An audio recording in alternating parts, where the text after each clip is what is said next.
Okay, we're live. So we're Indeed, gonna we talk are. E3 this year. So we made a kind of a what we talked a little bit about E3 the previous stream, hmm and so now that it's all over, Now that it's finally uh, done, yeah. So we kind of decided we're gonna talk about the games we liked and want to thought that were interesting. So because we can't cover all the games, because there were I a don't know, lot. There really were. there are probably 100 games announced on not just on stage but off stage as well that were announced. So hmm Quite and a well, we few. can we can talk about one each. So we you can go Sure. first, and then me, and then you. So Sure. Yeah. which We'll one? just take kind of an alternating thing. And by the way, just for everybody else that's tuning in, we're not just a couple of talking heads over here. If you guys want to chime in on chat, both on my D Live and on Andy's YouTube, we'd love to hear your comments as to what you liked, what you thought was the big moments, what you thought was really cool, and what you thought was kind of cringy. Be this should be an interactive thing, you know. Yeah. So let's start with your game first. So Well, what's the first? the first thing that I was really excited to find hear about was to get more details on the division, and honestly, I think between Microsoft having their trailer and then Ubisoft's official announcement at their conference. I think between the two of them, they really answered a lot of really huge questions about the Division 2. And I'm actually really excited to see what they do with it. Uh, the Division was Massive's first game they released. And while they had a lot of missteps, you could tell that they were actively learning from their mistakes. And I honestly believe that they actually did learn. So it'll be nice to see where they go from here. Yeah, that was that's actually one of the games I was looking forward to the most. And just for those who actually played the Division, there's a patch that came out yesterday, and you can actually carry over some progress into Division 2 if you have Hot Division now. damn. So I was actually surprised when I heard that. So Mm-hmm. you can actually play that game. I'm not sure what actually carries over if you get to keep your guns. I have to go talk to my friend who I play with, because he looked all over the patch details and is more in tune with it than I am, because I just reinstalled it because he took a break and played Monster Hunter, and I took a break Mm-hmm. going back to Destiny. But Mm-hmm. yeah, and I haven't seen all the stage demos, but I like the new setting. From what I see, they've added new skills and just new gameplay elements, and there aren't bullet sponges anymore. That's a big emphasis they had, especially during the one interview with, I think, IGN. They said this, or it was with GameSlice. Those are the two streams I was watching, Okay. and so you're gonna be able to handle less bullets, but the bosses and enemies are also gonna handle less bullets. So you're not just gonna, even though I didn't accuse Division of having bullet sponges, because I thought it was very challenging and very fun generally.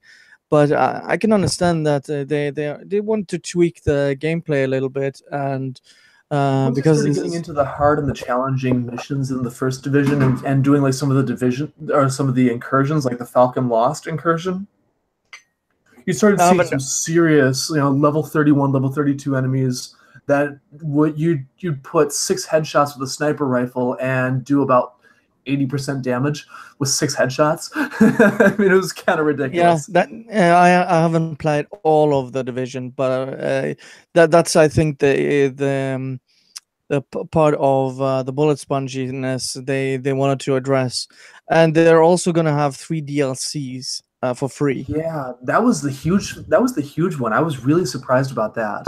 I'm happy. I mean, don't get me wrong. It wasn't like they're doing what. It's like, oh my god, they're actually doing that. That's great. Yeah, because I think everyone learned from Battlefront 2. We keep going back to this, but it's such a precedent within the gaming industry.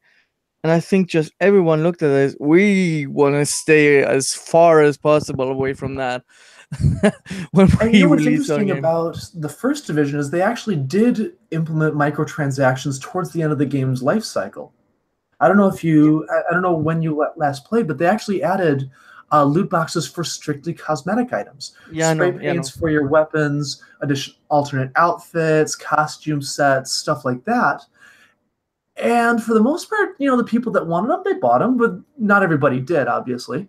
But it was not nearly the obtrusive, uh, force it on you that that other games will do with similar cosmetic type items. Yeah, but see, then this is when I actually want to give developers more money and support them, Yeah, because it doesn't feel like a rip off. It feels like you have everything from the core game. And what one of the developers said during the interview, what they experienced when they added the season pass and the DLC was they created a divide between the community. So some had access to the new content and others didn't, and some felt like they only had access to some parts of the game, and it divided the community, and they didn't want to do this with yeah. division.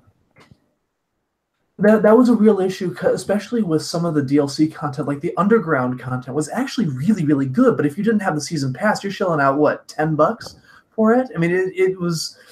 I mean, that was a bit of a problem, and it really was because that was actually a really good way to upgrade your gear if you were having trouble getting finding groups for incursions to do Falcon Lost or any of the other or the Dragon's Nest.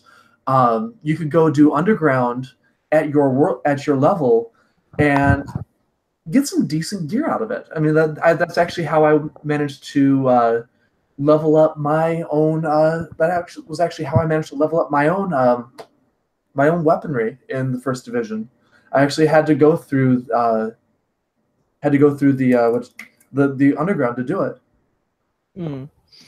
Yeah, and I just think that when you just when you divide the community, it's not Activision or Destiny has been notorious for this. They even blocked Yeah, out PvP and things like that for when they did the season pass, and of course fixed it, but it still divides the community. And now with the second DLC season pass with I Forsaken, saw. I told my friend actually yesterday, I believe, I'm sick of Destiny. I'm not giving them any more money. The lackluster DLC that they gave out for Destiny 2 so far, I paid what, $80 or something like that, $90 for for the game and the season pass. And what do I get? The only thing I get You is got pissed uh, on. You yeah, got shit on. It's I get ridiculous. It really two. is.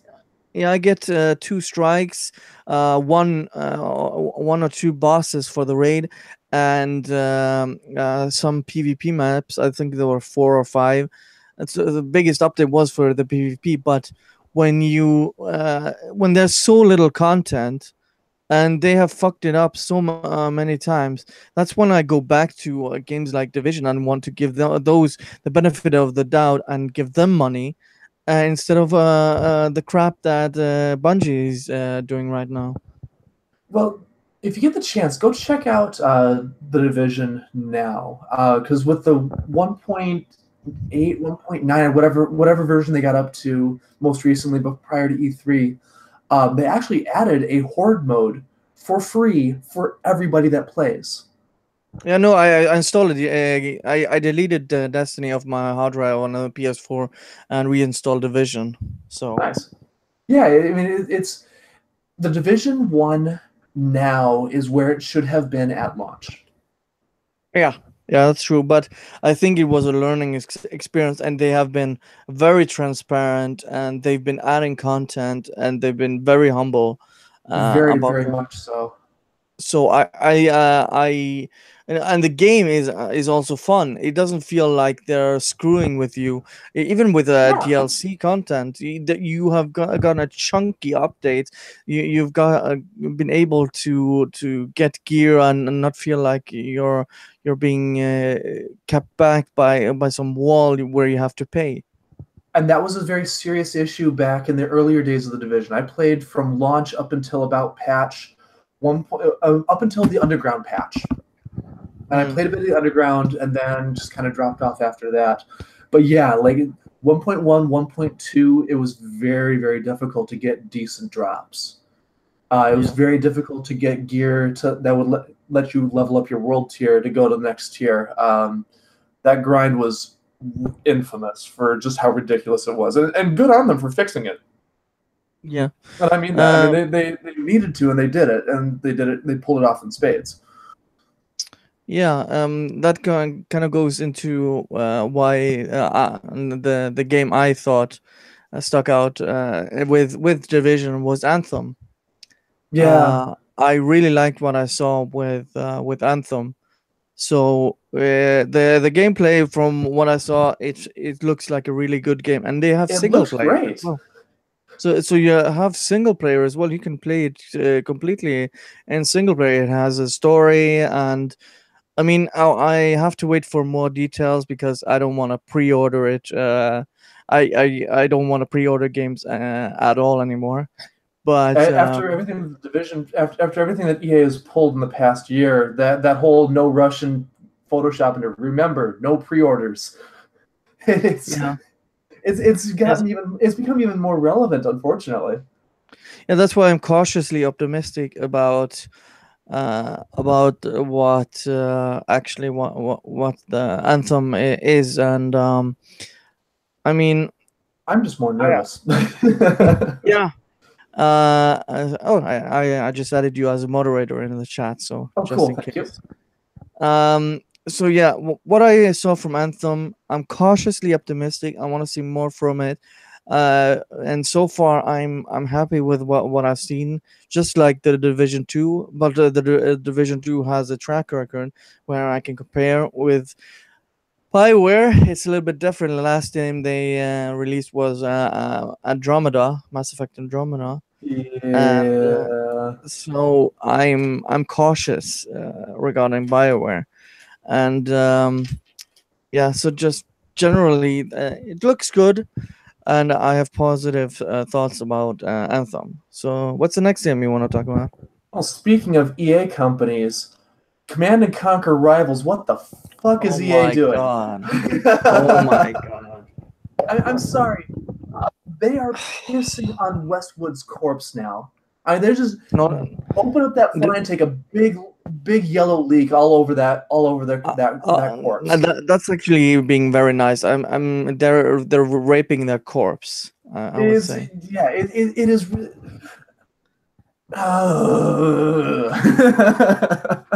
That's not It even really is. remotely. I mean, it's terrible to say that about an IP. But what happened to Westwood was just outright awful. And now to see this, you know it's going to be a pay to win. You know EA is going to do something with it that's just going to piss everybody off. I mean, at least Nexon had the wherewithal with the Titanfall Assault game to actually make a halfway decent game and give you and throw you a bone in terms of like the tokens, the premium currency. You could earn those by playing the game, and you could actually earn enough to get some of the high tier loot boxes to get the good cards that you needed. I mean, it was not nearly the Nexon may pull a lot of scummy shit with their games, but they didn't do it with Titanfall Assault, and I have to commend them for that. But oh my god. I'm sorry. I'm just, Yeah, I don't know what we should be saying about what EA is doing. They're just notorious of what they do with the IPs.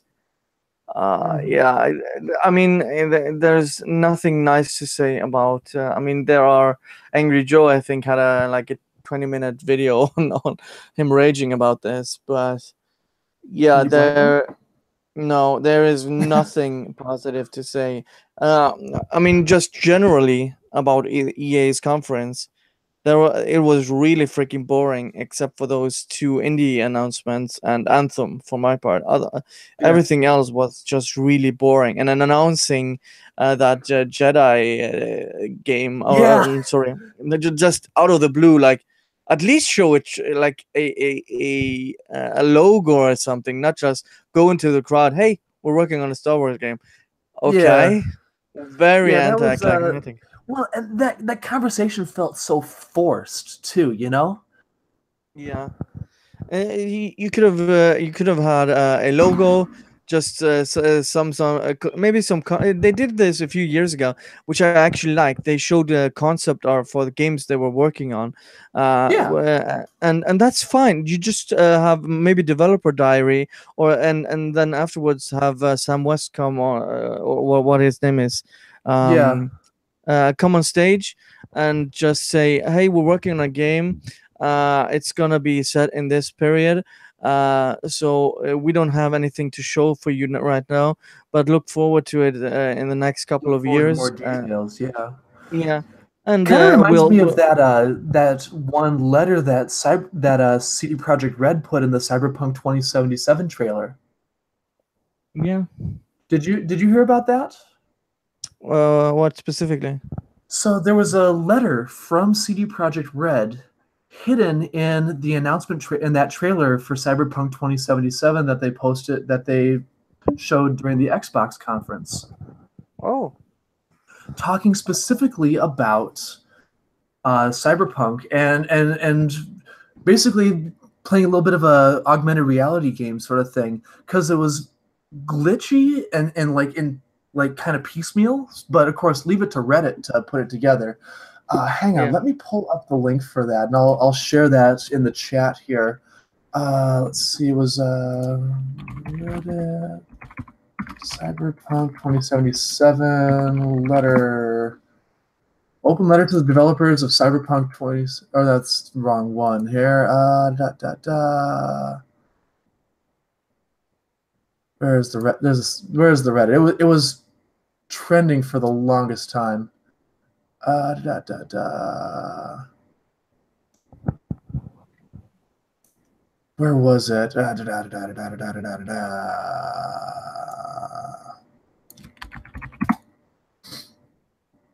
I know Yang Ye covered it. Okay. Well, if Da, you find da, it, da. we can talk about it. But Yeah. a game I've He, been. let's Did you find it? see. Well, I'll just continue talking about the next Yeah, one. go If you for it. so the next game I actually find really interesting was Assassin's Creed Odyssey, where they are Yeah. doing ancient Rome, which I've been asking for the Greece. longest time. Yeah, sorry, ancient Greece, which I've been Just asking like, for wait a minute. the for the longest time. Like it's the perfect Assassin's Creed game with all these philosophers and the setting, and they've turned the franchise into a full pledged RPG now with Which is kind of interesting. yeah, it's really interesting with conversation options. You can choose male or female, and I just love it. It gives people more of, instead of the animus stuff, just let people have fun in these ancient worlds and Mhm. explore and talk to real people in this fictional well, it's yeah, in this fictional world where you are playing a fictional character in a real setting. And now they're adding these big combats where you're entering combats in a war. We have around 150 or 200 people in a battle, and you are supposed to win that battle, and that's really fascinating as well. And so you have the conversation trees, and I think even though I would like them to have another year break, I mean, this is actually a good progression within the series. As long as they keep it fresh, I will support the games, if they have good content, I'm also. I think Ubisoft has turned it around from the reputation they've had the last few years into actually taking their time with games after Unity and Syndicate, and they're doing it with other franchises as well. Yeah, So and not just with Assassin's Creed, but quite a few others as well. yeah. Here we go. Hidden text in the trailer. Here we go. I found the link. Boom. All Now right. here's the entire thing. Perfect. Here, I'll post this in the chat on both of them on both of our streams here. So here's the link to the Reddit thread for Cyberpunk 2077. Sorry to derail you here. No, that's okay. The big takeaways was that they announced Cyberpunk 2077, but they still had to finish DLC for Witcher 3. And once they finished Blood and Wine, then they started working. Then that's when they actually started working on CP 2077 entirely. They stayed quiet about it, which kind of was part of the concerns that led to everything else. Um, the big parts, free DLC, expansions DRM, expect nothing less than you got with Witcher 3. As for DRM, Cyberpunk 2077 will be 100% DRM free on PC. And no microtransactions. Yeah. They said absolutely not entirely, no. You'll be able to create your own character, but they don't know when. They don't know when it's ready. Much closer to a release date now. Still not the time to confirm anything. There's basically it'll be done when it's done. You guys are awesome for being as devoted as you are, and we figured this would be a fun way to throw you guys a bone. So it was basically the way it they kind of displayed it. Yeah, that is awesome. Yeah, I just need to see more than a CG trailer to be on board with the game. yeah, Even though it's CD Project Red, I just need to see more. So yeah. what's the next game you wanna talk about? Next thing that I really wanted to talk about was just the conferences in general. Well, actually, game first, Metal Wolf Chaos is finally getting a release outside of Japan. Holy shit! This is awesome! I'm familiar with that game. Oh my god. This game, for those of you who don't know, Metal Wolf Chaos was a Japan only game on the original Xbox, which the original Xbox did not sell well in Japan at all. I mean, it was a flop.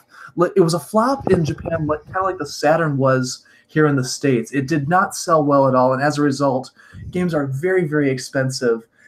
And what's interesting about Metal Wolf Chaos is that it's developed by From Software, the same guys that make Dark Souls. Huh. And the dialogue is all in English on a Japan only release. Huh. That's weird. Yeah, but the game is this over the top, really kooky, but really awesome at the same time.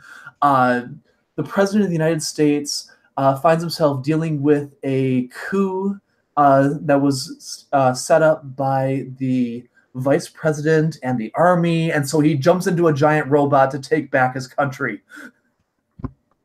And it's this over the top, really campy, kind of cheesy, but still really awesome at the same time kind of game. And the speedrunning community and like the streaming community kind of picked up on it about 7-8 years ago, and its value went through the roof after that. I mean, it goes for upwards of $200. I mean, it's ridiculous how expensive this game is. And now it's finally getting an HD remaster for PS4, Xbox One, and Steam, and it's being published by Devolver Digital. Oh, okay. So they're the publishers. They're the ones publishing it this time. Yeah. Okay. Okay, that's interesting. Yeah, it's got a lot. That one like came out of nowhere, but I'm sitting there going, "Oh my god, it's time to make America great again." Yeah. Let's see. What's the next game? I'm just sifting through these. I'm I mean, so I can kind of talk about the two racing games I'm interested in, the Crew Yeah, 2 and Forza Horizon, because yeah, they're kind of similar. Crew is a little bit more arcadey with boat and airplanes, but Forza Horizon 3 also looks really good. And I mean, now that I'm gonna upgrade my PC, I'm gonna be able to play those on my PC because I don't want to buy an Xbox just to because yeah, I'm only gonna play the Forza games. For nothing else compels me to play anything from Microsoft, to be honest. Uh, yeah. because already have a PS4 which I have invested in, and I mean nothing else really appeals to me when it comes to Microsoft. So I mean, Forza really solid franchise, and the Crew Mhm. 2, they actually because the Crew 1 was so serious, and they took them way too serious. Like, the story was you were taking revenge on being framed by some FBI dude and had to spend Yeah, 3 years in jail, and just have fun with these racing. I mean, the reboot of Need for Speed in 2 years ago did this before Payback. I mean, you're just supposed to be silly and have fun with it instead of right, taking it right. so serious. So it's good to see, and hopefully that they will be good games when they're released. Yeah, definitely. Wait, I'm just going through the list here. Apparently, Dead or Alive is getting a new game. Yeah, Dead or Alive 6. Yeah. Wow, that's going to be interesting to see what they do with that because DOA 5, that freemium sort of build was did not work out for them. Yeah, and they're gonna make the boob physics less prominent in Dead or Alive 6. Because I They're think they want to they're take the not catering esports to route. the people that care. Yeah, they're gonna go. I think the esports route, something like that. That's why. Oh, okay, all right. I'll give them that. Yeah, that okay. All right, all right. I mean, okay, that makes sense. All right, I'll give them that.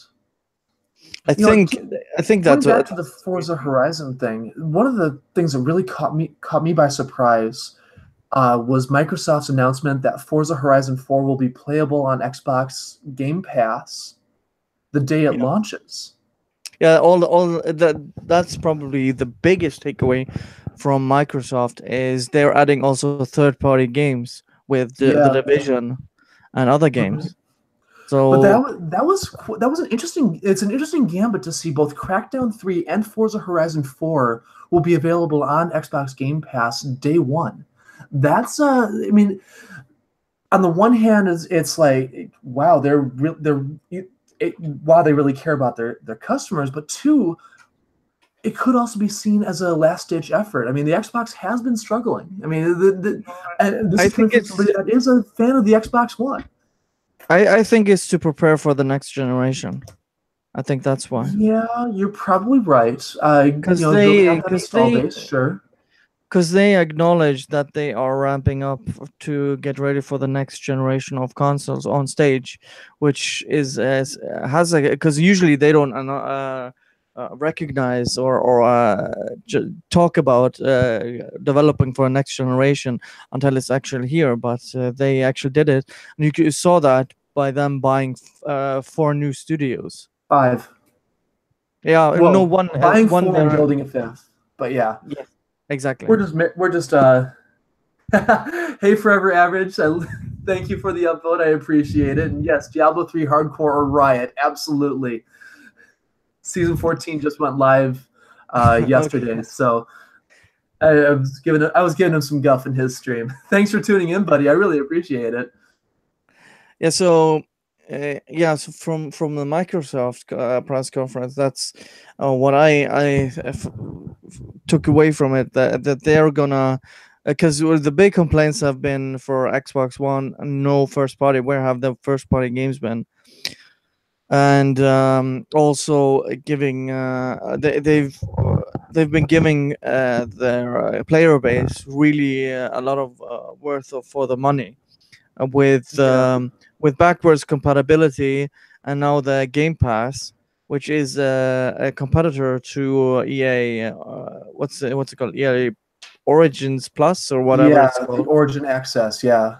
Yeah, Origin Access. Yeah, where you get to play everything from EA. Uh, but with I think Microsoft has a way bigger advantage because they have PC and a console, and they can do deals with third parties as well. So it will be way more, unless you're a hardcore Madden or FIFA or something like that fan of EA. But we know EA's reputation at this point. I Hmm. think Games Pass is a way better deal than the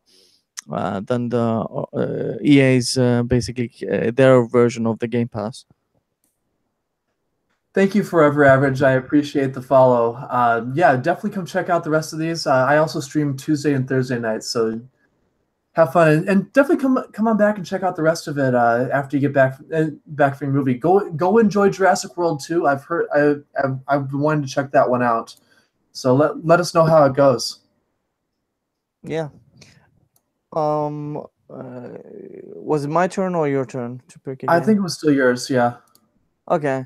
Let me choose Ghost of Tsushima. That looked Yeah. interesting. Because what I took from the interview I saw a demo of actual gameplay from the game, and they had some focus on minimalism in the game, and very subtle details. And I, I didn't quite get if there are if there are RPG elements, if there are how the story works. But the gameplay looks really samurai-ish, and like the player went to someone who just killed a man because it's during the Mongolian invasion of Japan, and Yeah. they killed this guy right in front of him, and so he was ready to and the combat system is just like a real samurai stuff. So he Hmm. was ready to draw his just to give you a picture of how the gameplay worked. So the first guy was starting to attack him, and he went for his sword, and he just one slashed him, and one hit Yep. killed him like a samurai. The And ice it strike. will also and it also worked like worked like that on in the combat. Very few hits, and they're dead basically. So Hmm.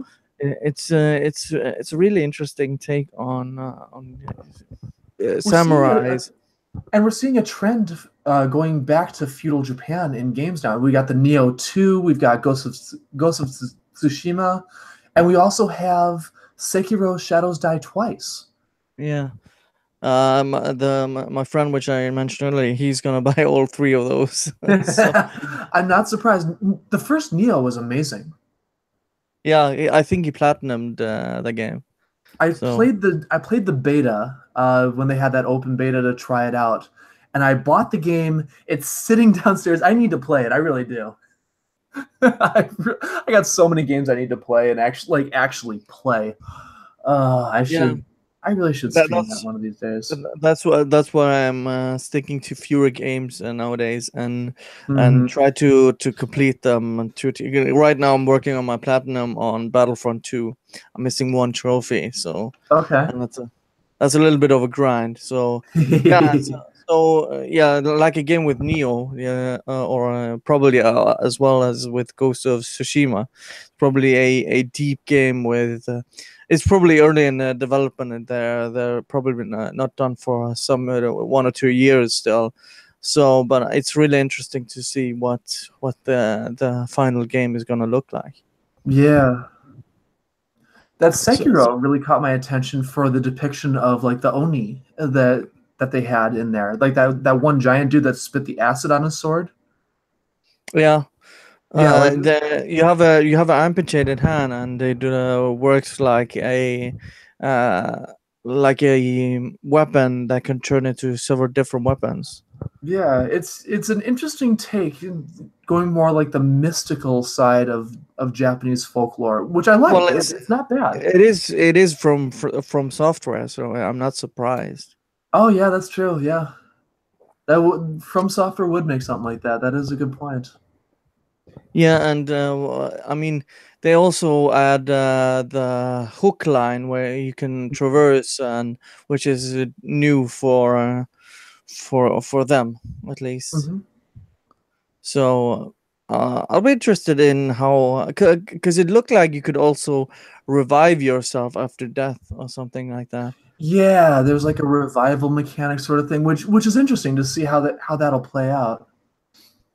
Yeah, yeah, and yeah, just it looks very interesting.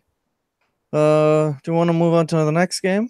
Yeah, what let's see. The other game that caught my attention that I wanted to point out, where was it? Starlink Battle for Atlas. Yeah, is that the Ubisoft one? That's the Because Ubisoft I'm one where they actually managed to have Shigeru Miyamoto Yeah, because with the Starfield show is the up. other. Yeah, because I'm Yeah. Yeah, because Starfield from Bethesda and then Starlink from Ubisoft. It's like, were you guys like planning this? Were you yeah, trying to make our lives difficult? yeah, because having two very different, similar games announced at the same time Yeah. is a little bit confusing. So It's interesting though to even see the Star Fox crossover into Starlink. It's cool. but I think it's because Ubisoft have a good working relationship with Nintendo. They That's made true. games. They made games for the Wii U when everyone else abandoned it, and That is a good point. made Yeah. Zombie U. They made Rayman Legends. They Mario made and I think Rabbids. yeah. I mean And they actually, if we want to go back even further than that, Ubisoft was one of the earliest developers to sign on to the Wii as well, featuring Rayman Raving Rabbids as a launch title on the Wii. yeah. So I think and now when the Switch is doing well, they see that now it's a benefit to work Mhm. with Nintendo because they've stuck it out with them, and they created the Mario versus Rabbids thing, or whatever it's called, and now they had the DLC with Donkey Kong. So I think Mhm. Ubisoft is benefiting, or both of them are benefiting. Because EA and Activision are doing their exclusives with Sony and Microsoft, Ubisoft sees a good working relationship with Nintendo instead, Mhm. because Switch is doing really well, and them adding characters like Fox just makes it that much more appealing for Switch users to actually buy it on that platform instead of other platforms. Mhm. So I think it's just a smart business decision, and overall good for both parties. I mean, I need to see more gameplay, of course, but it looks like a fun Right. game. Doesn't it Right. Right. have the toys where it's like Yes, that was it. We didn't see much in details on the whole toys to life thing, and that's the one concern that I have about Starlink.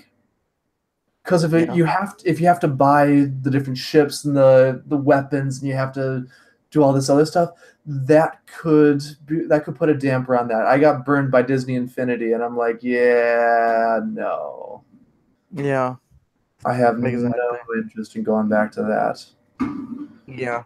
I mean, That's why because you never know with the and Skylanders as well. Isn't that yeah, game pretty much dead?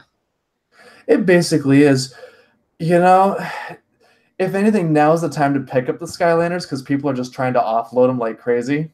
Let's pick up some of the older Skylanders games and just go, hey, I'll play this now. Sure, try it out. Why not? Yeah, Now that the craze is over. it's like you can get a what are they called? The big fad last year with the spinners, Oh, the the fidget fidget spinners, spinners, yeah. fidgets. Yeah, because now you can get them for like a few cents because they just want to get rid of the stuff. Yeah, nobody cares anymore. Yeah. So yeah, it's I mean, interesting. With I just hope they do it the right way with Starlink. Yeah. That's my only Well, concern, to be honest. given how Ubisoft has changed their image in the last, I'd say 2 to 3 years, because I Yeah. would say Ubisoft is one of the companies that has really like realized the value that the consumer has, and that it's Yeah. important to and to give value to the customer. I think Ubisoft is the one company that has actually learned from the mistakes of other companies, EA. Uh, I I think that they're if there would be anybody that would pull off the toys to life and make it like halfway reasonable, I think they would be the one to actually do it right Yeah. ish, you know? Um, I think they would have the biggest chance of succeeding at this point in time. It's interesting. We're seeing developers step forward as like consumer friendly and like just on a broader from like a broader perspective, that realizing the value that the consumer has and how to and that there's a need to really bring value to the customer, and then they'll see better returns as a result. I think I would say Ubisoft is one of the companies that's really done that. CD Projekt Red. I would throw Devolver Digital in there as well. Yeah. They've gotten a good reputation. I don't really buy a lot of their games, to be honest, but I know they've had a decent track record Yeah, with the releases. But like you said, I think after Syndicate and Unity, I think I don't know who it was. Maybe it was Yves Guillemot, the president, or someone in the company just realized we need to steer our ship and change our direction how we develop games, because we just released the Division, Unity, and Syndicate.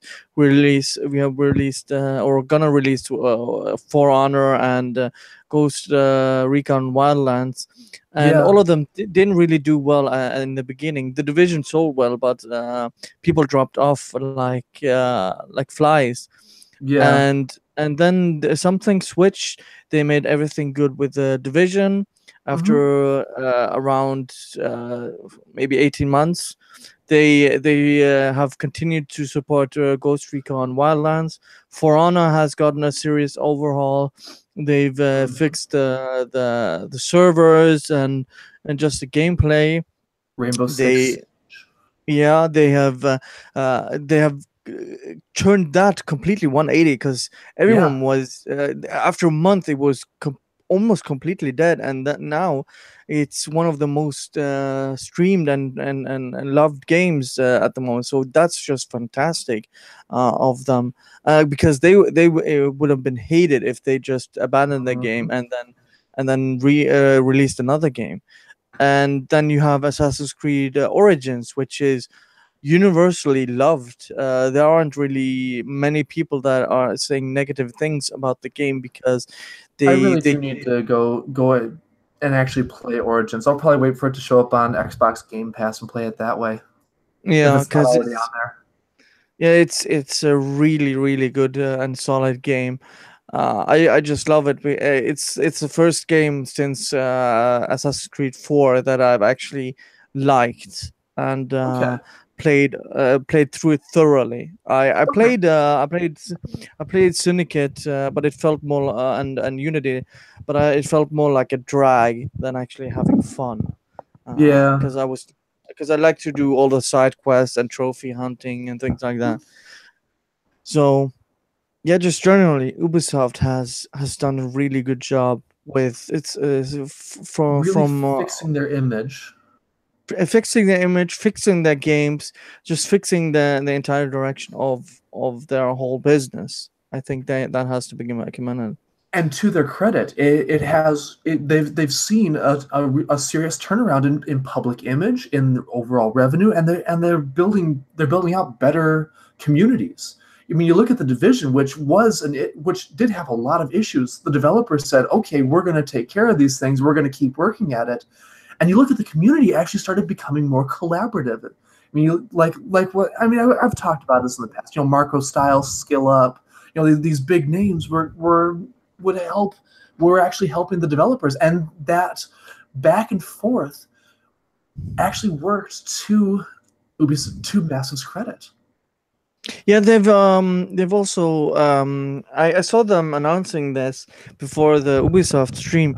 What was it called? It was some sort of program where they invite players of certain communities into having dialogue and meetings with them. And before the game is out, they get feedback from players and after they've tried the game.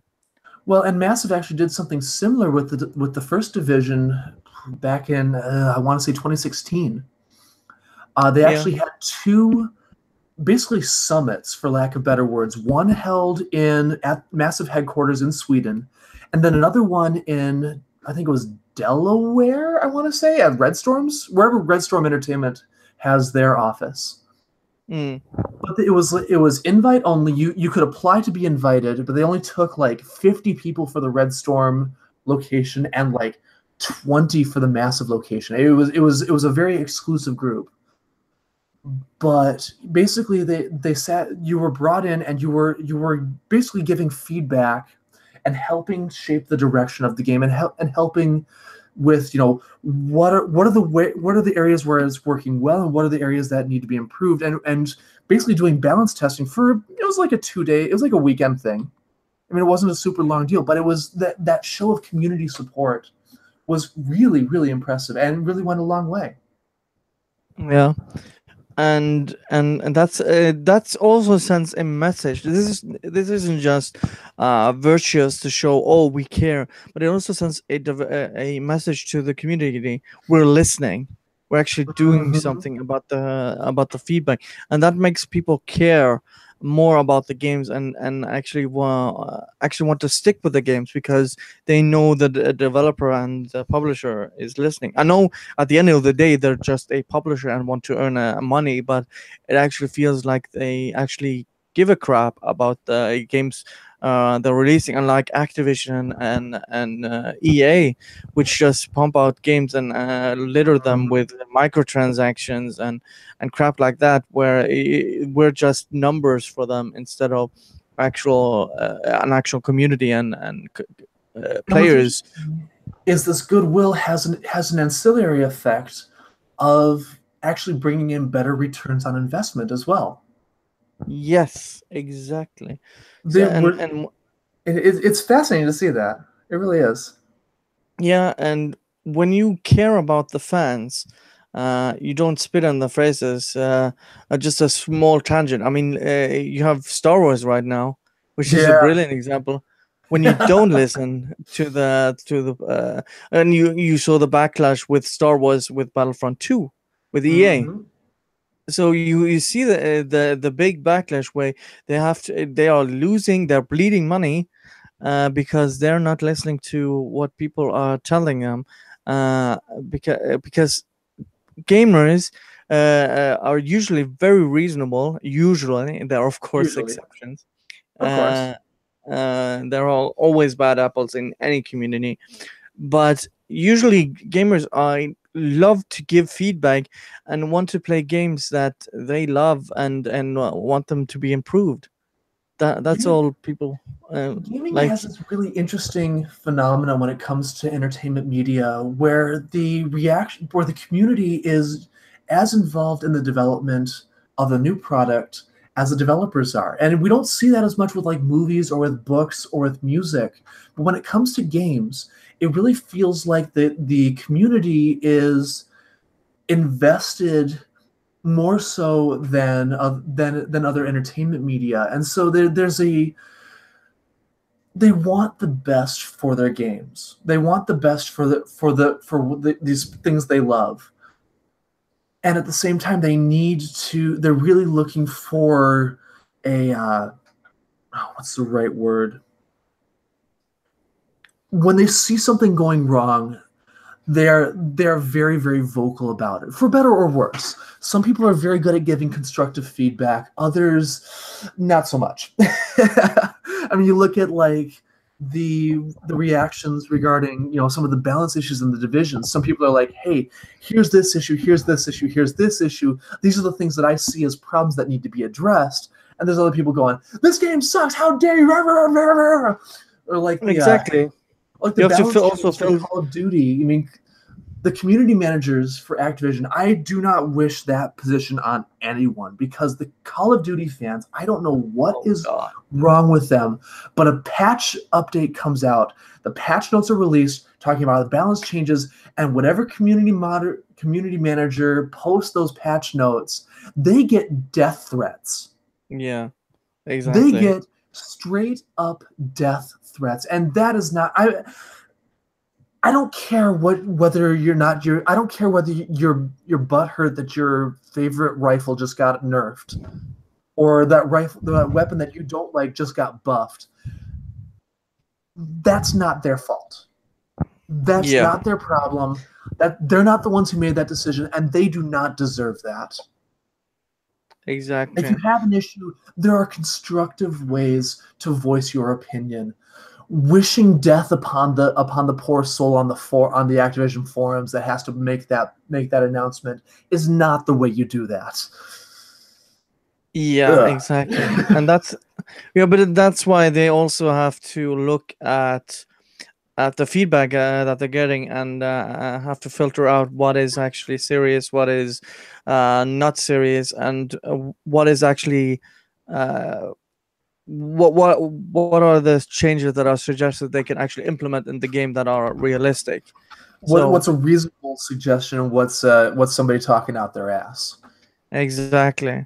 So I'm gonna pick another game, Shadows of the Tomb Raider. Shadow of the That's Tomb Raider. Yeah. yeah, not Shadows, Shadow, yeah, of the Tomb Raider. That's I love just what Crystal Dynamics have done with the reboot of Yes. Tomb Raider. Um, the Tomb Raider of 2014, I bought it 3 times Mhm. because I just loved it so much. I Yeah. bought it once for my 360, one time for my PS3, and then one time for my PS4. Nice. And I got the limited edition for my PS3, so I have some extra stuff from it. Nice. Um, and I got the other two ones on sale. I just love that game so much. And Rise of the Tomb Raider, also really good game. I'm playing that one right now on my Xbox One because I actually did just sign up for the Game Pass like a week before E3 because I had a free month from Microsoft. And so it's kind of funny. I'm playing Rise of the Tomb Raider and I'm loving it. It's great. And then I see the the announcement for Shadow of the Tomb Raider. I'm like, I'm okay with this. And I'm like, and I played the 2014 reboot on the Xbox One as well. They gave it away for free on Games with Gold a while back. And yeah, great game, phenomenal game. I'm enjoying it. I should I love probably the go first back one. and get the platinum because I'm only missing a few trophies. You should do that. I mean, yeah. So it's going to be interesting to see the Central America theme for this one. It actually it reminds me a lot of the first Uncharted. Yeah, that's actually a very good point. It's that's a very because I also got a little bit of the vibes of the first Uncharted game, but of course I think Tomb Raider is a better game mechanically and gameplay wise. Just I Yeah, think it's a and better like I game. don't think that it's a bad thing to make that comparison either. I mean, the first Uncharted was a phenomenal game. It was a lot of fun. Yeah, yeah. I liked. I didn't. It was really just a regular game, and to a certain part, became a little bit supernatural, which I didn't expect. But I mean, personally, I like just Raider more. Not because it's more grounded or anything like that, because it has Yetis and stuff like that as well. Uh, it has supernatural dead samurais or zombie samurais in the first one. So, Yeah. but I just like the setting, the storytelling, and just the universe they've built with the reboot much better than Uncharted. I mean, that's just my opinion. If people like Okay. Uncharted more, that's their prerogative. Just that's just how I feel it. That's why I'm looking so forward to the third game in the installation of Tomb Raider. And And this gal I think that they've cast as Lara in in this new Tomb Raider, great gal. Like she she's done a phenomenal job voicing the character, and apparently she also did motion capture for it as well. yeah, and she did it for the first two games as well, because she really dove into because she's a regular actress, but didn't seem like she got a lot of big roles in Hollywood, and she got the role of Lara, which I think she's perfect for. So She really is. uh, She looks right, but she also has she gives Lara this personality that like you know you can tell that she's human, that she has her flaws, she has her faults, but you feel like you're growing with her as you play the yeah, games. exactly. And the scene in the first one where she has to kill the deer is just Yeah, so powerful. It's just so powerful, that game, and just that scene, and just growing from there. Even though it's a little bit of a ludonarrative dissonance when you go and just kill hundreds of zombie samurais and henchmen afterwards. Even though you just had to kill a deer, and she felt distraught by it. well, Um, it was that was the first one that conditioned her to be able to handle the rest. Yeah, I know, but for some people it might be a little bit weird when where Yeah, feels fair. bad over her first kill with a deer, and also the first kill with the guy who tried to kill her, Yeah. and then goes on to kill hundreds of people afterwards. But I just I'm really looking forward to what Crystal Dynamics is going to do. So, do you want to pick a maybe a last game? Actually, I wanted to move on to the conferences themselves, actually, because Okay, yeah. the conferences themselves were pretty interesting as well. I just Um, want to mention one last thing.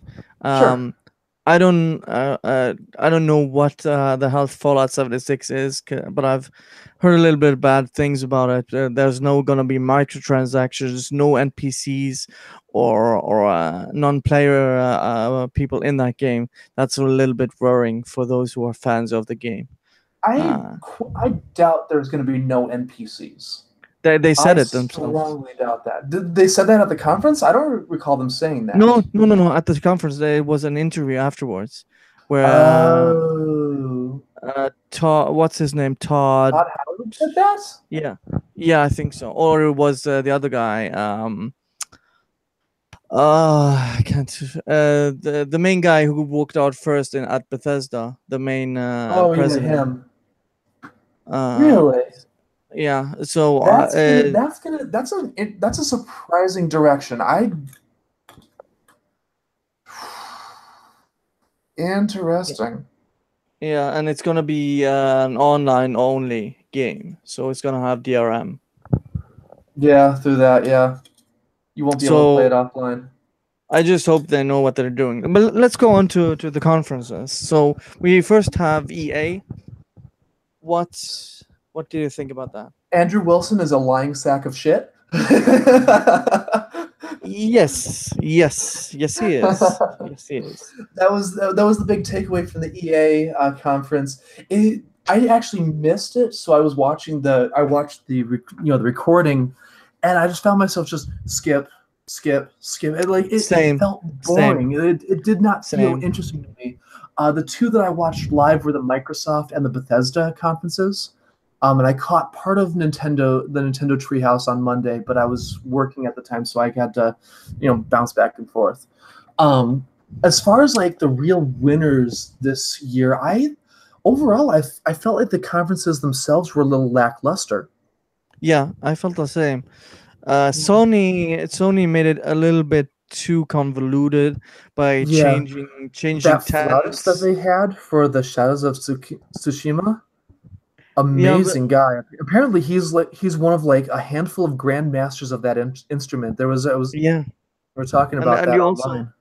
you also had the composer of The Last of Us who played the banjo, uh, Yeah. and and I just would have liked them to do what they have done the last year instead of having this conference at two separate locations, one in the tent, and just keeping it simple like they've done before. I mean, they could have just shown the four games, mostly the four games at the conference, and I think people would be happy.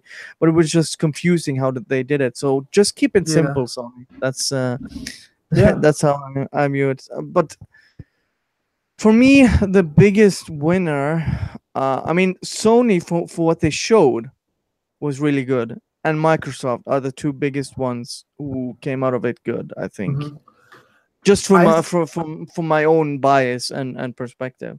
I think this was Microsoft had to do something big this year to really pull it off and actually have something good because they are the underdog right now. This was Microsoft's year to win. They had to win it. They had to blow it out of the park, or they would have to bow out. And I think they came across really well. Overall, I think the offerings are interesting enough. Some of them are more questionable than others, like the Gears of War Funko Pop game crossover. Yeah, I'm sitting there going, what "What the the hell is fuck is this?" that? Yeah, I'm I like, can't oh stand my Funko god. Pops in general, anyway, so I may be Yeah, a little bit biased with that. I haven't bought one as well, but I was seeing this like, uh, Jesus, don't just come out and announce a Gears game, and with this Funko Pop shit. But What was fortunately, interesting was they that they announced 3 Gears games. yeah, that was I'm that was actually good. okay with this Gears Tactics because I like XCOM and I think Gears lends itself nicely to Yeah, that's a good point. a tactical RPG type of game. So it'll be fun to see what they do with that. Yeah, but unfortunately, they also showed the new Gears main game in the series. So Gears uh, 5. yeah, I'm so curious about how it's going to turn out. I was not a fan of Kat in Gears 4. She was I didn't hate her, but I wasn't like, oh, I wasn't like, oh my god, she's amazing. Um, it's interesting to see the progression. Um, they're definitely picking up from Gears 4, which I'm okay with. The infested DBs caught my attention at the end. That'll be interesting to see what they do with that. Um, and I'm curious to see where they take the story. yeah, I mean, the Gears games have never been famous for their story, but you still play them for their story anyways. yeah, If that makes any sense. yeah. So it'll be interesting to see how that pans out, and I want to see what they do with Horde mode because actually the Horde mode on Gears 4 was actually pretty decent. Yeah, I mean, It wasn't bad. It really so, wasn't. yeah, and I think just generally Microsoft did very well, and the biggest loser is probably EA. Biggest Uh, losers, definitely EA was on that list. Nintendo spent a lot of time talking about Smash 4 and not much yeah, else. Or yeah, Smash that's what 5. I don't really care about Smash, to be honest. I don't have a Switch, so that's why it's not a thing. So it's like a meh for me. And then them spending so much time on Smash, I just skip through it because I don't care, to be honest. Yeah. It's interesting to see Ridley as a playable character now because Ridley was like one of the biggest concerns was his size. So that's why he was part of the background stage in Smash 4. Just them just trying to throw a bone. Um,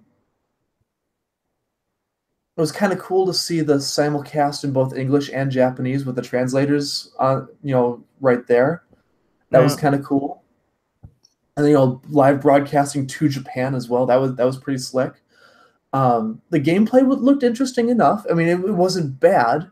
I don't have a Switch either, but I mean, like, being in the convention circuit, you have to keep an ear to the ground on Smash. I mean, it's pretty much mandatory. If you work yeah, in the video game department at a Weeaboo convention, you're gonna need to know about Smash. So yeah. it's kind of It's a big part of the fighting game community, hmm and just I just and Bethesda for me, I didn't watch the PC because I I I missed the PC. I had other things I going on. don't I never watched the PC. I would rather watch the trailers coming.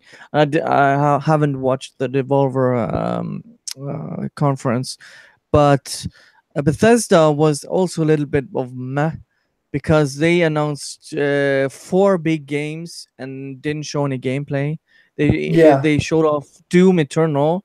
They just announced it. which is gonna be interesting to see how that pans out. I Yeah, am excited to see what they do with that one. it looks like it's gonna be in hell from I'm just interpreting the trailer. Then you have Starfield, just a Which we know trailer. nothing about. All we know Exactly. is the name. It's like, Yeah. come on, give us something else here. Tell us a little bit Then more. Go on. then you have Skyrim. Oh no, Elder Scrolls 6. Again, just a name. Yeah, and what's the last one? Rage Uh, 2. no, well, saw Oh yeah. gameplay from that. Wasn't there another game? They Oh, they had a short announcement about some changes for Prey. yeah, okay, yeah, but it was mostly either updates, and they didn't tell us much about Fallout 76. They We told us a saw, fair amount. yeah. But like I said, they should have also said it was online only, and it's basically a focus on multiplayer. I mean, that they should have come across a little bit more clearly on stage.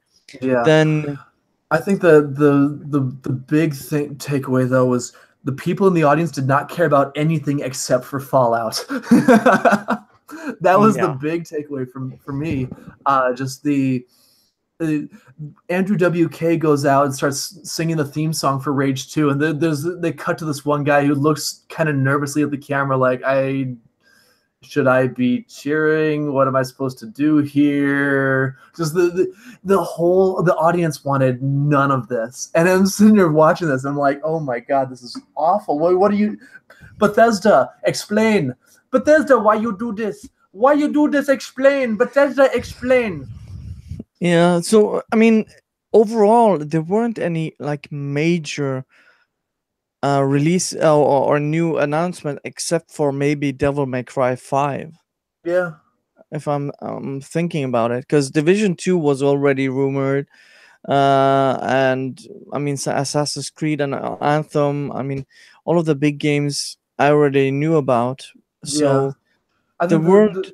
but then there was also Just Dance 2019 that they had just announced.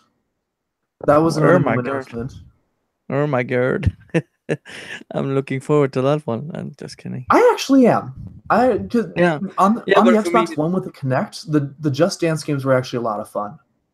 I don't care about those games. Fair, fair. But then also the Metal Wolf Chaos announcement was kind of the big shocker too. Yeah, yeah, yeah. But if you follow that, yeah, that's probably a big announcement.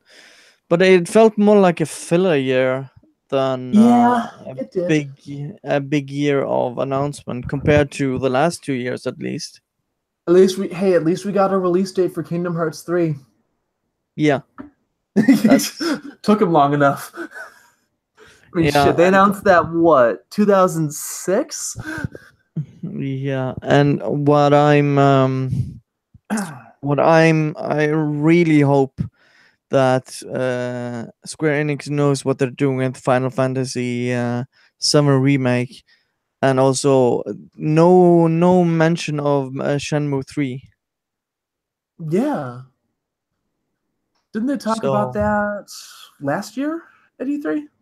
no, 2 years ago I think 2 years ago.